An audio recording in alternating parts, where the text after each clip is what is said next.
Hi everyone, my name's Pete and I'm a resident at a Melbourne hospital.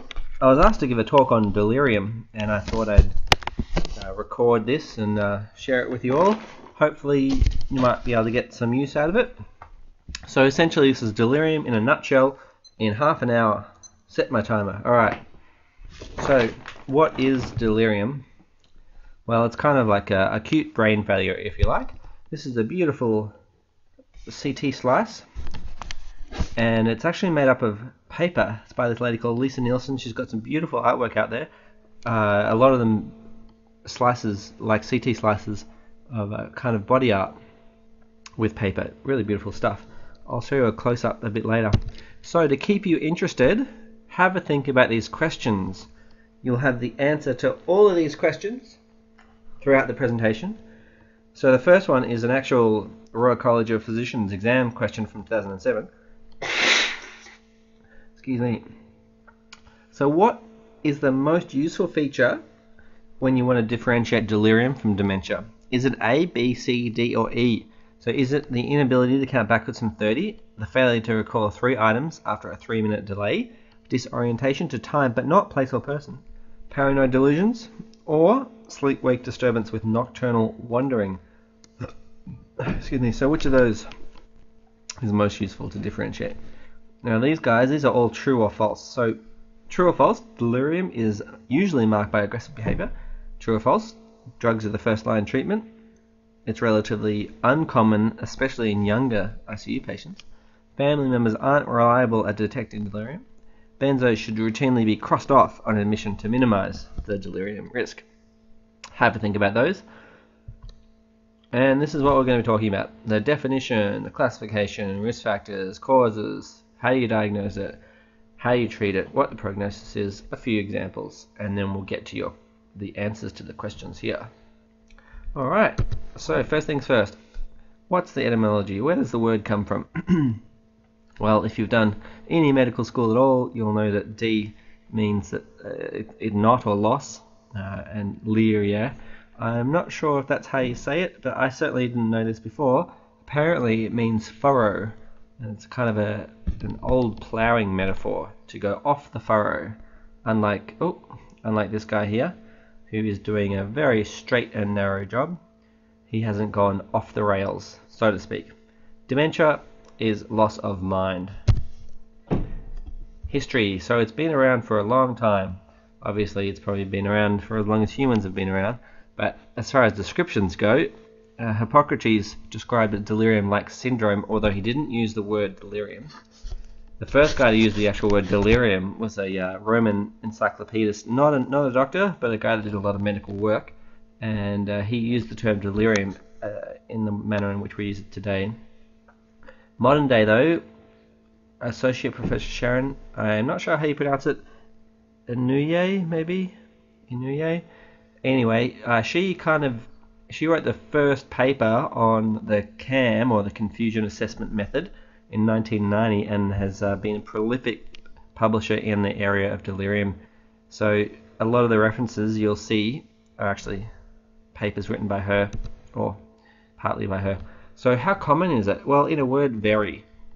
So it depends on the patient group you look at, but around about a quarter is a good rule of thumb of susceptible patients. So it might actually even be higher, because many studies suggest that we actually can't identify people reliably, especially with hypoactive delirium, the kind of quiet delirium, if you like, which we'll get to soon. And the acuity is proportional, I guess, to the frequency. So what I'm trying to say is the more acute your ward, the more likely you'll see delirium. If you're a SAC, like a NOF ward, for example, so you see patients who have just had their neck and femur fractures done, then you're more likely to see delirium than the people who work in rehab along the line that see that patient maybe a few weeks after their neck and femur fracture. So particularly for a few subspecialty things, stroke is very common, so a quarter of all people in the first few days. The classic patient is your surgical elderly patient, where about half will have some kind of delirium And so the neck of femur fracture is a classic one there. In ICU and terminally, it's near universal, 70 to 80%. Now ICU actually have their own ICU CAN tool for diagnosing delirium in their kind of patients who are obviously non-verbal and ventilated in many cases. How do you classify it? Well, there's a couple of ways. Well, I'm sure there's many, but this is the most useful one, I think. So you classify it based on behavioral symptoms, whether that's hypo, say underactive, quiet if you like, or hyper, as in agitated and kind of noticeable, and mixed. So most sources seem to say about 25% of each, and then 50 mixed. But one ED physician I know thinks that hypoactive delirium is actually much more common in the elderly.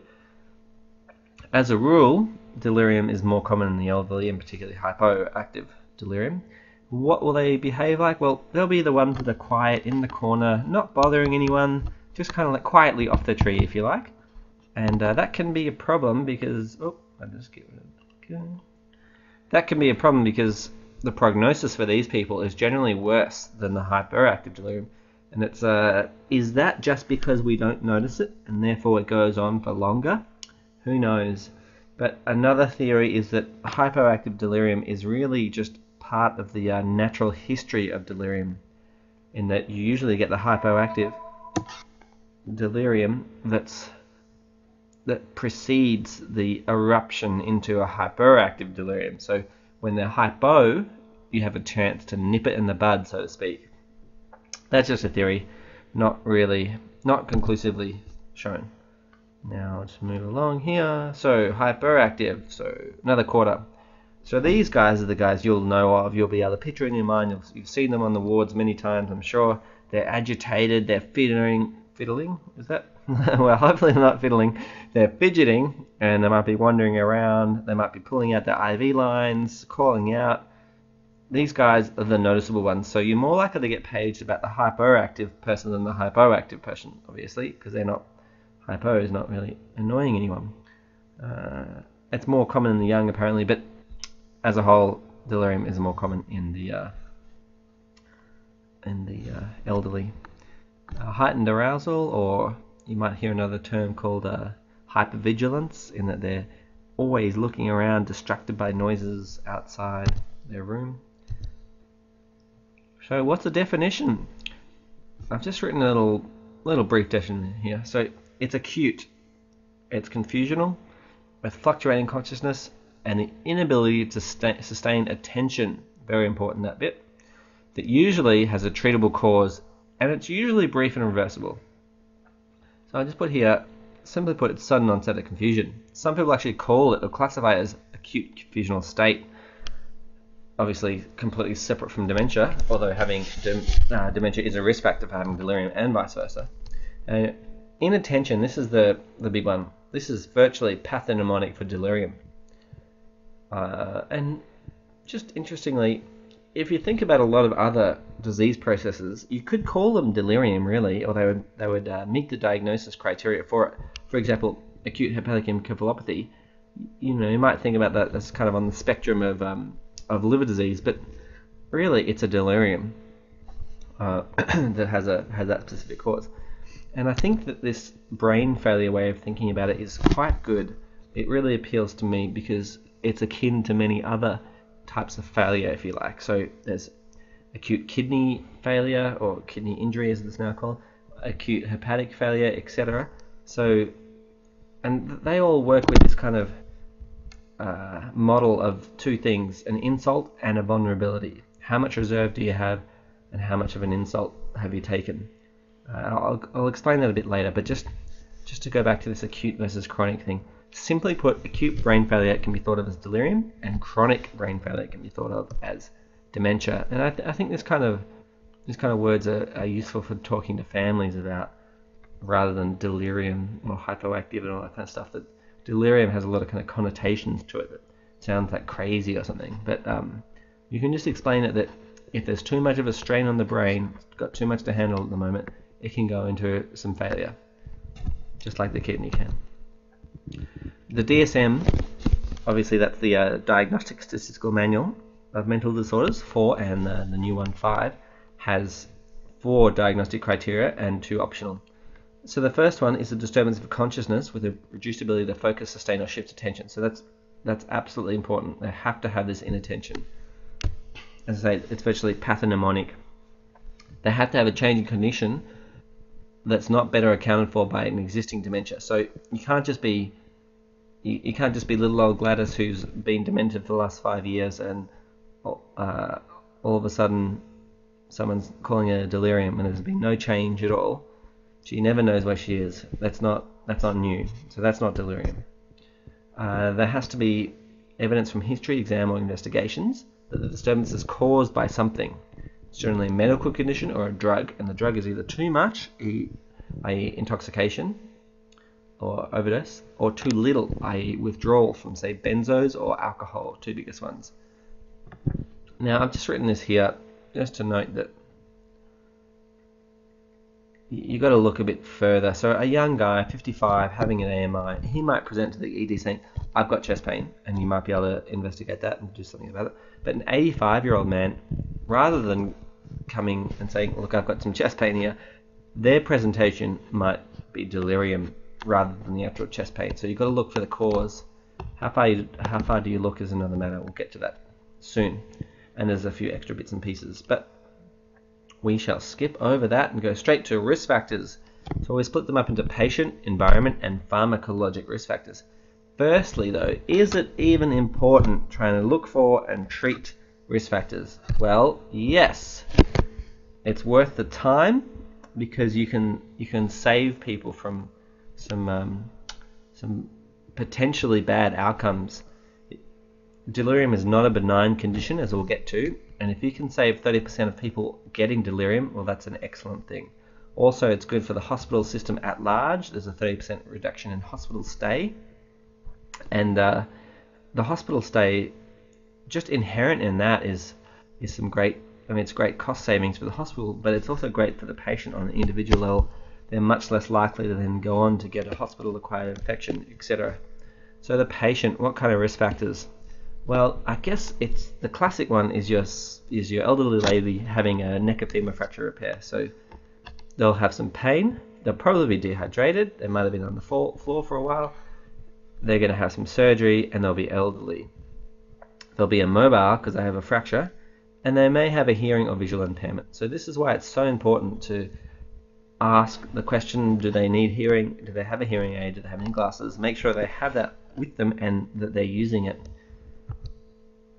The environment. So I guess if you're thinking about the worst environment or the best environment, if you like, to cause delirium, think casino. Lots of different locations, one leads to the other. You never know where you are. There's lots of bright lights and repetitive stuff. There's nothing to orient you. No clocks, no windows. So that's a deliriogenic environment, if you like. So the opposite of that is what would be good for delirium. So you want to have access to windows, to clocks, to calendars. You don't want to be changing people around different beds. You want stability, and an ED stay greater than 12 hours is associated with higher rates of delirium. Pharmacologic risk factors. Well, just having any drugs is a risk factor because any drug can cause delirium. But there's a few in particular. Polypharmacy, as a rule, bad. Any drug, but particularly benzos, alcohol, and anticholinergics.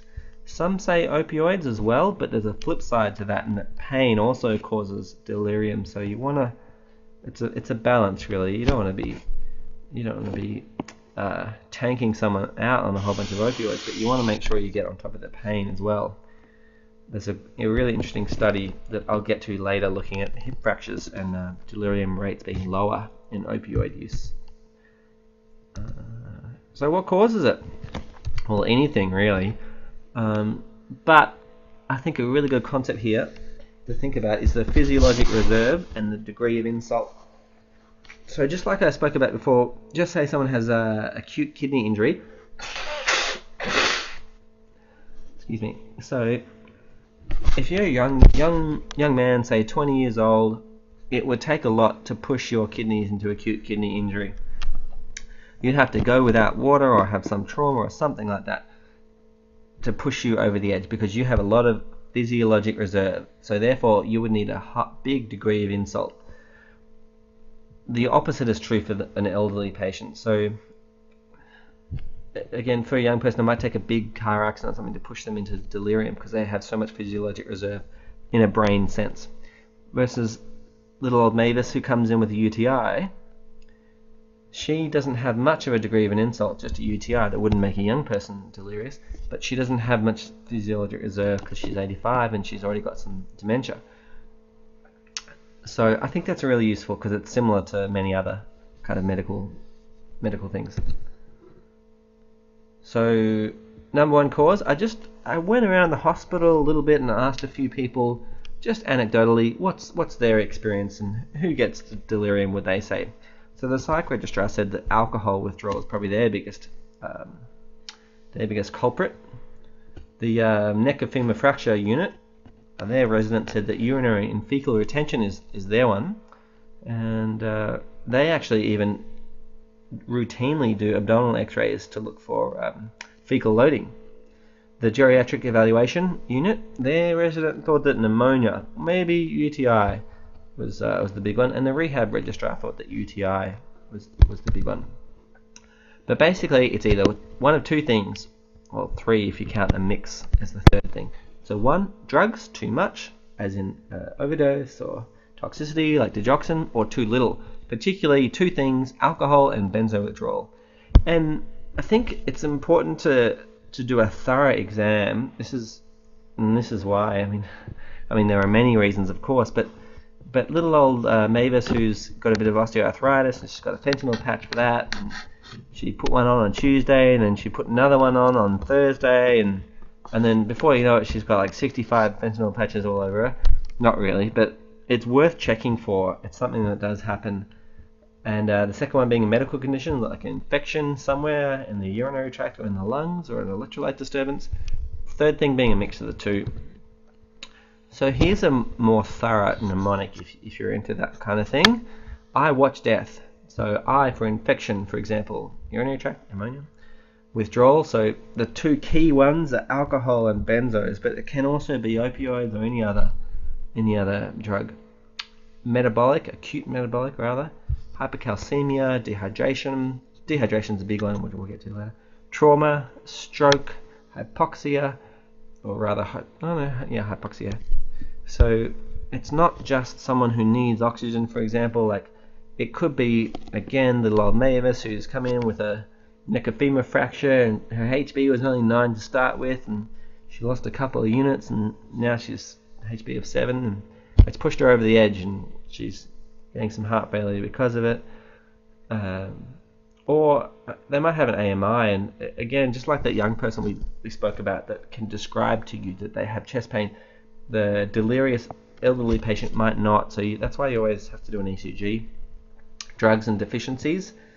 So folate and B12, this is controversial. A lot of people would consider that to be part of a reversible dementia screen. Drugs, again, 2Ds, or if you count it in this one. So the top four, benzos, alcohol, anticholinergics, and opioids.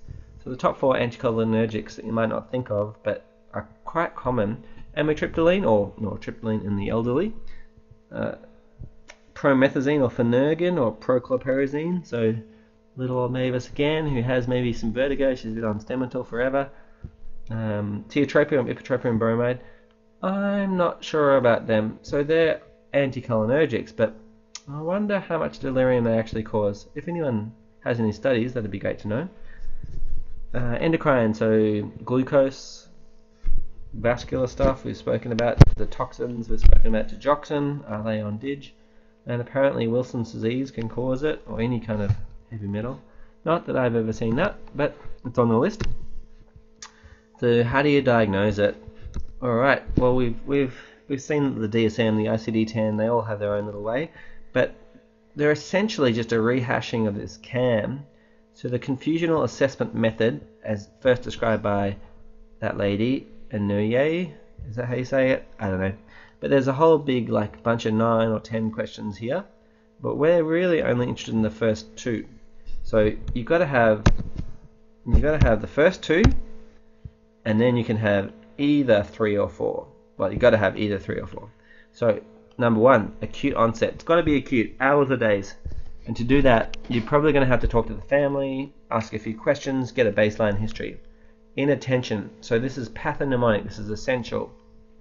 Are they hypervigilant, constantly distracted by their surroundings? Can't focus on what you're asking them to do, and to do that you might have to elicit this inattention, you might have to ask them to do a task like the mini-cog during a clock face, or you might do an MMSE and look at this like serial 7s or world backwards. Incidentally, serial 7s is actually more sensitive than world backwards, but I think I would struggle with serial 7s even now. Yeah, what else was I going to say there? Oh, yeah. So inattention, the DSM-4, I kind of like that. I like its criteria there because it's got, I think it's like apply attention, but also shift attention. So I've certainly seen people with delirium who you might ask them to do a task, and they'll fixate on that task, and they might be able to do that okay, but they just cannot shift. They kind of get obsessed with it. So I like how it's a bit more open. And they also have to have either disorganized thinking, which is pretty self-explanatory, or an altered level of consciousness. For example, it has to fluctuate. And this is important to note that it does, just because a person is lucid at one point does not mean they don't have delirium. Like, you might have, again, little old Mavis who's fine during the day on the ward round, she seems normal, but at night she might be pulling out her IV lines and going into other people's rooms and getting very distressed.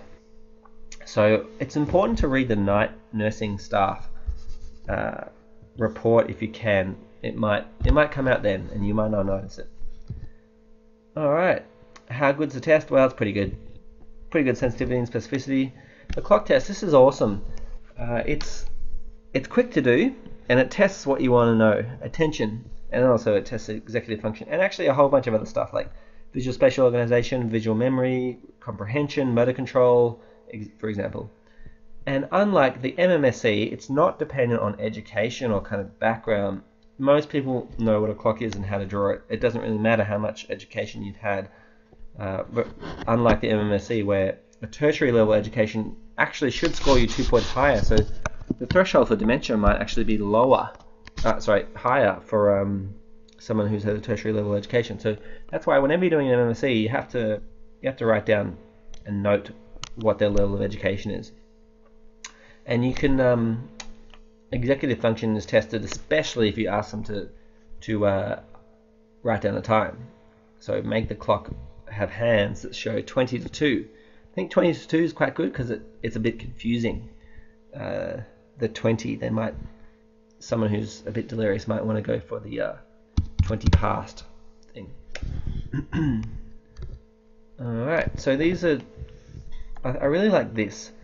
These are 2 clocks of mine, well, not mine, but from patients I've seen where this guy was quite good, this guy was not. But better than that is this geriatrician has actually written them, or got the patient to write them over time serially, and track the progress of this patient on admission a few weeks later and later still. And you can actually see them get better in their clock face. So it's quite great to be able to track that. It's a very sensitive test, but it's not specific. So it just indicates some kind of cognitive impairment. It doesn't necessarily mean they have delirium, but it can be a good way for you to test attention, regardless of what their clock face is like. The MMSE, so this is the more thorough tool, but it takes 12 minutes to do, and it's affected by education and a whole bunch of other stuff. And the only part about it really that looks at attention is the serial 7s, preferably, or world backwards. The recall part of the MMSE is usually a feature of dementia, not necessarily delirium. So it's great, but if I was admitting someone, I think the mini-cog would probably be the more useful test with limited time. So, sorry, I've kind of been saying mini-cog interchangeably with the clock face. What is the mini-cog? it's basically the clock face with the addition of 3 with the I've written here, the modified minicog adds orientation, but the minicog is just asking them 3 questions, memory questions. Can you recall apple, penny, car, for example? And they'll repeat that back to you, and then you'll do the clock face, and then you'll ask them what those 3 things are, and you score them. So it's really quick, it's really easy. And how do you score it? Well, basically, if they can remember all 3, fine, no dementia, probably no dementia. If they can only remember 1 or 2, or then if their clock's normal, there's probably no dementia. However, if they can't remember any of them, there's probably dementia, or at least it warrants further testing. And if they can only remember 1 or so, but their clock face is totally screwed, then probable dementia. The differentials, there's lots, but we'll just talk about dementia and depression. So other neurologic conditions, other psychiatric conditions, but stroke, really, you could argue that stroke is actually a cause of delirium, not really a differential. So dementia, I'm sure you guys have gone through many tables in your student days with dementia versus delirium. So here's a few of the most important ones, I think. Onset. So dementia is a stable, pre-existing, but progressively kind of, well, it's a bit of a tautology to say stable and deteriorating, but it's a relatively stable but chronically deteriorating state versus delirium with new and fluctuating. A conscious state, again, will be maybe not normal, but relatively stable for that person, versus fluctuating in delirium. Attention. So cognitive function is impaired by definition, but they should still be able to give attention to a task, even if they're not very good at that task, versus a delirious patient who probably can't. It's harder to differentiate dementia from BPSD, or the behavioral and psychological symptoms of dementia. It can be difficult because they might be agitated, and that agitation might be new. But I guess even if it doesn't really matter in a way, because the treatment's the same. You're minimizing the risk of delirium. You're trying to find and treat any causes, and treating symptoms, orienting them, keeping their hydration up, making sure they've got access to their hearing aids, for example. But the 3 differences, well, I mean, it makes sense. There should be a history of dementia. So it'd be unlikely that someone's just presented all of a sudden with dementia with BPSD when they had no history of dementia before, and that's reliable. It's probably more likely to be delirium in that case. Confusional state. So again, it should be fluctuating delirium, and attention as previously, as in they shouldn't be able to give it to you in delirium, but they probably can in dementia, even if they're a bit agitated. Hyperactive delirium. This is one that always sticks in my head, because we had this lady who spoke Greek, and none of us spoke Greek, so it was hard to kind of get a story out of her, and she seemed relatively okay, just a bit kind of down the dumps, if you like, a bit despondent, and we thought she was a bit depressed, so we organised an interpreter and the psych registrar to come see her. They actually diagnosed her with hyperactive delirium, and what ticked them off was that she was so inattentive watching TV throughout the assessment, but who knows, maybe they were just really boring. But that's always stuck in my mind. So the onset in delirium will be different in that it's acute, but depression is more of a slightly more chronic, not like dementia, but slightly more chronic, days to weeks, for example. And the conscious state, well, the depression has its own kind of classic early morning waking, hypersomnolence, difficulties with concentration, but it shouldn't be as fluctuating like it might be with delirium. Attention might be impaired, but it shouldn't be like it is with delirium. So what do you investigate? Well, just be careful with the term delirium screen. It's a tough one.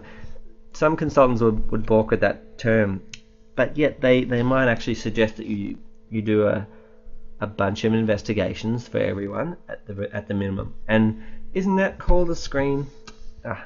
I think so, but just to warn you that you probably shouldn't use that term. So you have to do history examination and investigations, and a big thing to be thinking about is what drugs are new. So go through their drug chart, look for benzos, look for some opioids, that kind of stuff. What must you do though? So I guess it's all a bit variable, but this is a good rule of thumb in what you must do, and helps me remember to think of 5 and 5. So there are 5 tests, of which there are 5 bloods you've got to do. So you go to a full blood count, looking for a white cell count that might suggest infection. Same for a CRP. You might want to do you should do a UEC, looking for any kind of hyponatremia or any other electrolyte balance disturbance. You should do a CMP, again, electrolytes, hypercalcemia, LFTs. You should do a glucose, because they might be hypo. So you know how you might, as a rule of thumb, get some sympathetic features, some sweating, some tremor with a hypo, but then as you get lower you might get central effects like agitation and altered behaviour, so that they might be in that central effect spectrum. So you do a urine dip and then a microscopy culture and sensitivity, if appropriate.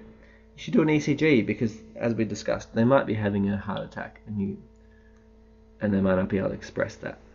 You should do a post-void residual volume bladder scan. Are they in urinary retention? And then optionally, depending on the story, you can do one of these things. So you might want to do a chest x-ray if there's been any history of a cough or some fevers, O2 saturations. I'm sure you'll get that anyway when you come see the patient. The nurses will have done that already. But think about it. Abdominal x-ray. So this is a waste of time, in my personal opinion. But some teams do this routinely to look for fecal loading and then prescribe appearance as the case may be. TSH, so again, this is something I think is a good idea to do. I mean, it's possible you can have, say, a thyrotoxic storm, for example, but some people might argue that it's not that useful in acute delirium, because they might argue that they're really just trying to rule out a hypothyroid, like reversible cause of dementia, and not appropriate for a delirium kind of workup. But I think it is. So an LP maybe, considering depending on what the story is for an infection, maybe some blood cultures, maybe some DIG levels if they're on digoxin. Alright, now clinically, so I just want to mention Canada briefly. Canada had a really awful incident in 2004 that's kind of made them into world leaders, if you like. The reaction to it has meant that they've really put a lot of effort into reversing the factors that led to this terrible outcome. So that was where there was this guy that didn't speak much English. He was 80-something years old and had multiple ED visits. History was hard to get. No one really picked up that he had delirium throughout all these multiple times coming to ED, admissions, discharges. Finally, he was admitted to a nursing home, and he actually murdered 2 fellow residents within 2 hours of his arrival. And yeah, I think this is in Toronto, and they've got a whole bunch of guidelines out of that, which I'll go over. But before I do, I kind of like this video. It's a decent video on how not to do a delirium investigation. So he's obviously fluctuating conscious state. You'll see that he doesn't even know where he is, and he can't give attention. Like, he can't respond to these exam questions. He can't cooperate with the exam.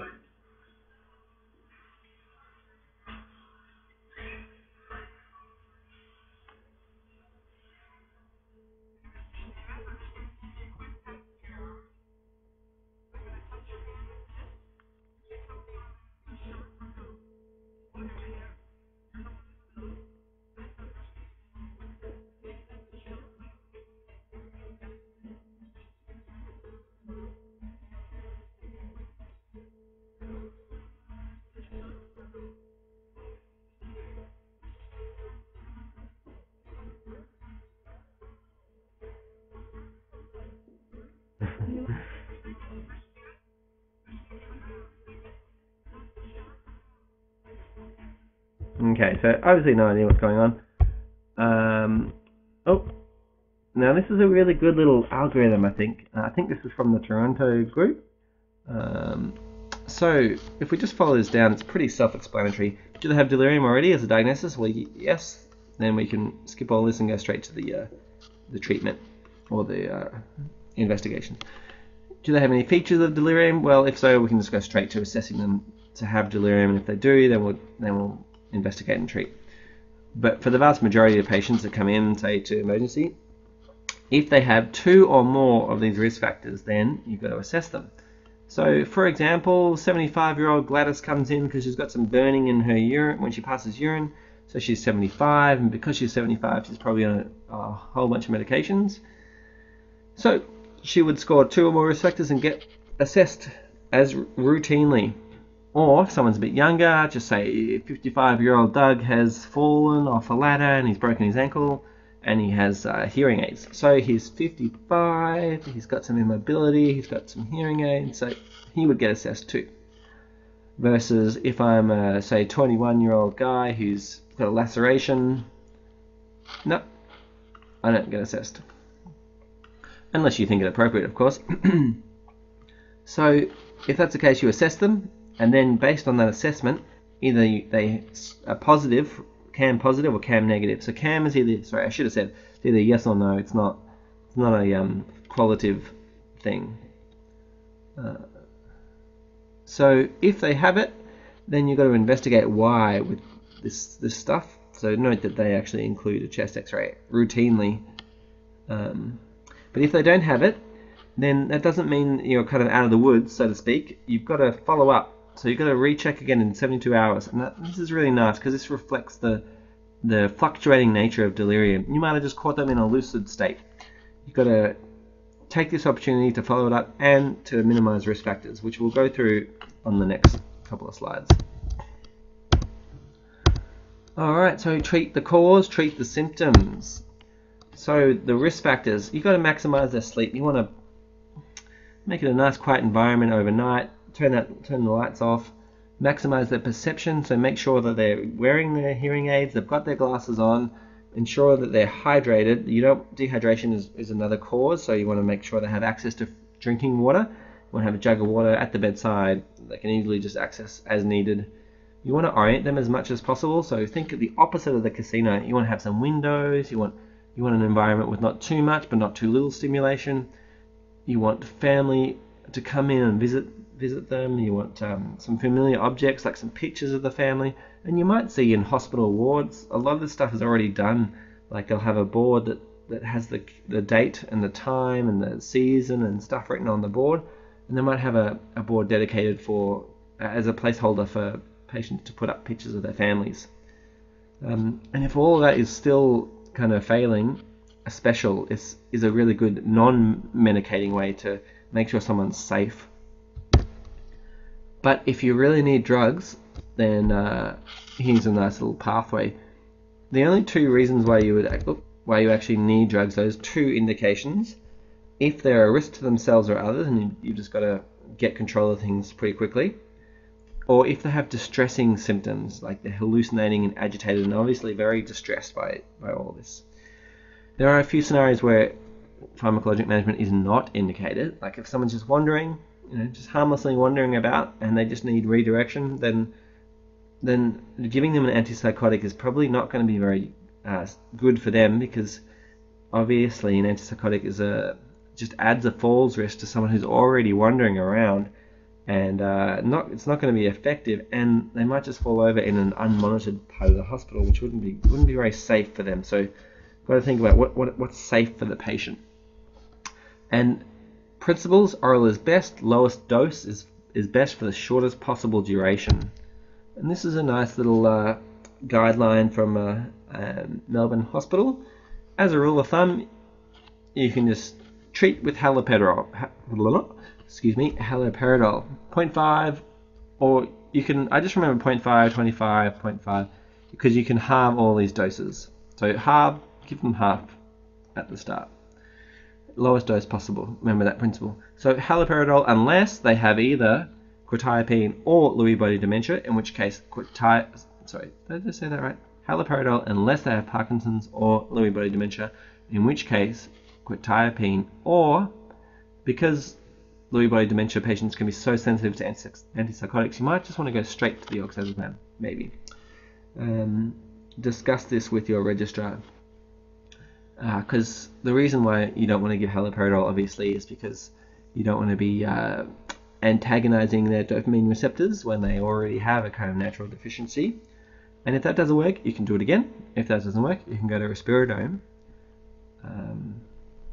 And olanzapine is written here, which I guess it's a useful agent and that it's quite sedating, but it's also one of the most, well, I think it is the most anticholinergic. So avoid it if you can, because you'll just be muddying the waters. Prognosis. So it's not a benign thing. For the most people recover in a week or so and will do okay, but having delirium puts you at a risk for higher rates of dementia and mortality. So it's not benign, is the point I'm trying to make. One interesting study here looked at a whole bunch of neck of femur fracture patients and followed them for 5 years. So some of them got delirium, some of them didn't. The people that got delirium had much higher mortality rates at 5 years, 72% versus 35%, and much higher dementia rates, about the same, 70% versus 20%. So that's quite concerning. Also, it's a medical emergency, so you've got to thoroughly and quickly investigate these people. The interpretation of this study is it's not that clear cut, so it's not necessarily that delirium and dementia later is cause and effect, for example. It might actually just be an association. The delirium they get might just be reflective of the fact that these patients have a greater kind of pre-existing lower rate of physiologic reserve, if you like.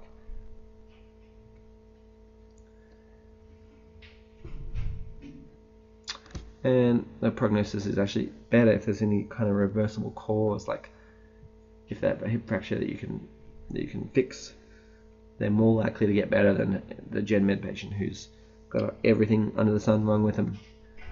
And I just want to mention this pain thing here. So we spoke briefly before about pain and opioids being both causes of delirium. So what do you do? Well, this one study looked at neck of femur fracture patients again, and they found an inverse relationship to the amount of morphine someone got and delirium rates. And their theory was that pain was the bigger driver than the opioid. Of course, you don't want to just bomb everyone out in morphine. The ideal situation would be to use a fascia iliaca block and spare them the systemic opioid effects, like constipation, for example. So, but that's interesting. So, pain is also a driver. So an example, so we've got Jane, she's 74, she's got pneumonia. A couple of days later, she's calling out, removing her IV lines, yelling out. She's very confused. What do you do? Continue treating the pneumonia and be done with it? Well, the lesson here is no, you should do all those investigations we spoke about before that would be appropriate for Jane. So post-void residual might reveal that she has urinary retention. She also has an open bowel, she's constipated, and you could do that by a history and a PR if you wanted to, but I guess you could also do a abdominal x-ray if you wanted to.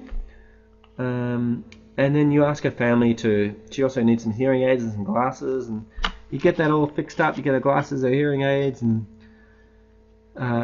then hopefully she gets better. The point I'm trying to make here is that there might be many causes of this delirium, so be thorough. It's not just demented people that get delirium. So this guy, he's 84, but he has no history of dementia, and he was admitted to hospital with pneumonia. And he's a writer. He won the Pulitzer Prize, so he's a sharp guy. And his case made the papers over there. He got very delirious and was hallucinating, threatening to kill. And he recovered, but it would have been a very scary experience for him. He is older, but it's not just the old either. This guy, David Aronovich, he is a writer, quite a famous writer apparently in the UK, and he went to hospital for routine removal of a polyp. No big deal. Ended up in ICU, totally delirious. Had a very rough time, and he wrote about his experience, and it's a good, interesting article to read. Just Google it, you'll find it. So it's everyone. It's a lot of patients, and that's basically all I had to say. So the answers to the questions. Well, the most useful feature in differentiating delirium from dementia is inattention, and that's the part of the MMSE that does that is the serial 7s, so it's inability to count backwards from 30 is the answer.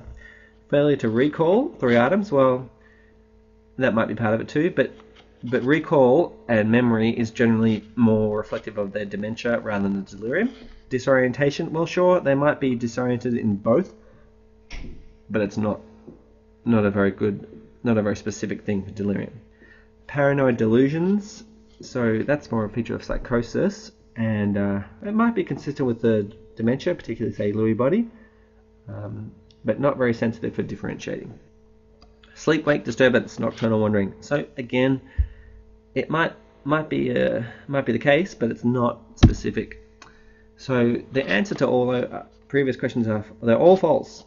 So delirium is not usually marked by aggressive behaviour. So just remember that 25% was the hyperactive, and even the hyperactive, even if you count mixed as part of that, i.e. making it say 75%, even that, it's not necessarily aggressive. So they might be pulling out their IV lines. They might be confused, but they're not necessarily aggressive. Drugs are not the first line option. You want to prevent it from happening in the first place by minimizing risk factors, and then you want to treat with non-pharmacological options first. Delirium is relatively common even in young patients, especially in the ICU. So remember, about 80% or so at terminal and in ICU get delirium.